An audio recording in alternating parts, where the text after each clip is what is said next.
Algeria is observing a national day of mourning after wildfires killed at least 65 people. 28 of those who died were soldiers deployed to help fight the flames. France and Morocco have pledged to send water planes to Algeria. Dozens of fires are still burning there. It's a desperate struggle against the flames, and it's one being repeated across the country.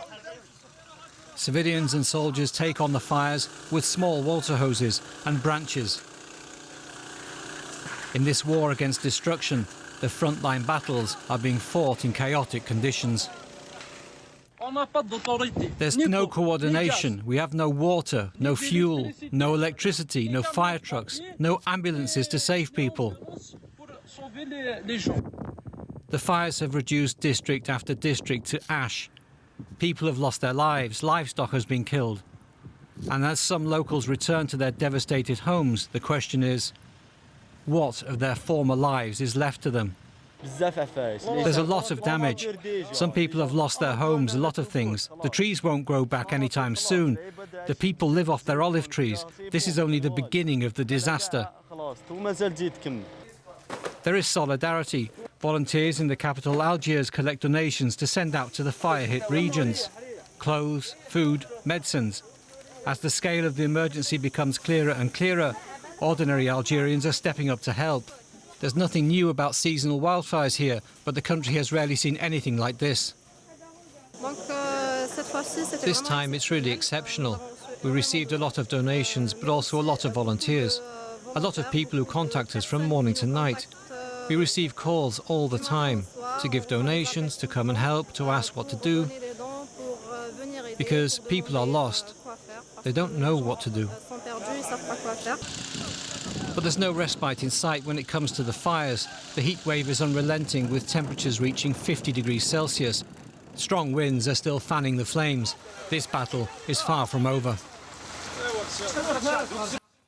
And we're talking now to journalist Saïd Ben Ali, who's in the Algerian capital, Algiers.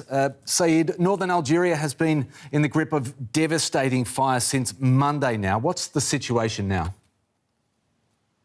Situation is very bad, but still under control, because right now, as you mentioned in your report, there's two French Canadair airplanes in the region. They're trying to stop some fires. The problem is that there's many fires, and the Kabylie region is big. It's 100 kilometers to Tizi Ouzou, La Grande Kabylie, the main Kabylie region, and of course Béjaïa, which is the Petite Kabylie, the small Kabylia.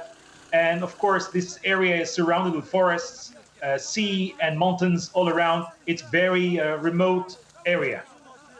The country, it seems, is used to seasonal wildfires, Saïd, but rarely anything approaching this. What's the cause? Why is it so bad this year?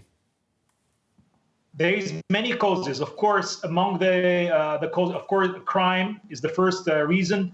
And on the top of that, the lack of maintenance, the lack of course, path in between the forests in order to stop the fire, lack of equipment, lack of techniques, and the people are not used to that, and there is no equipment. They're fighting themselves along with their arms, and it's not enough. I mean, can you imagine a huge area, big area, Kabylie, with a lot of trees, a lot of forests, very Mediterranean, and it's tough, and of course it's hot. And it's a list of reasons. It's not only one reason. And of course, the investigation is still on, and we don't know exactly what's happened exactly. Till now, we cannot say anything. Of course, the prosecutor is talking, and of course, the Minister of Interior officially claimed that it's a criminal. But right now, we don't know exactly what's happened. It will be cleared in the next few months. OK, the arson investigation continues. Soldiers and civilian volunteers have joined firefighters to try and extinguish these blazes. Is the government also reaching out to, or making an outreach to Europe for more help? Yeah, it's recent now. The president is going to make a speech tonight. And of course, they ask for help from Europe, and the Europeans answer by sending a team here. And it looks like they're coming from Greece. In fact, they've been fighting the fires in Greece, and they just arrived today to the airport of Algiers, and they operating in the area of Béjaïa. They flew from Algiers to Béjaïa, 300 kilometers east of Algiers, and now they're operating from this area toward the both mountains of La Grande Kabylie and La Petite Kabylie, which is the main Kabylie, Tizi Ouzou, and villages all over Tizi Ouzou still burning tonight. Reporting on the fires in Algeria, Saeed Ben Ali, thank you so much.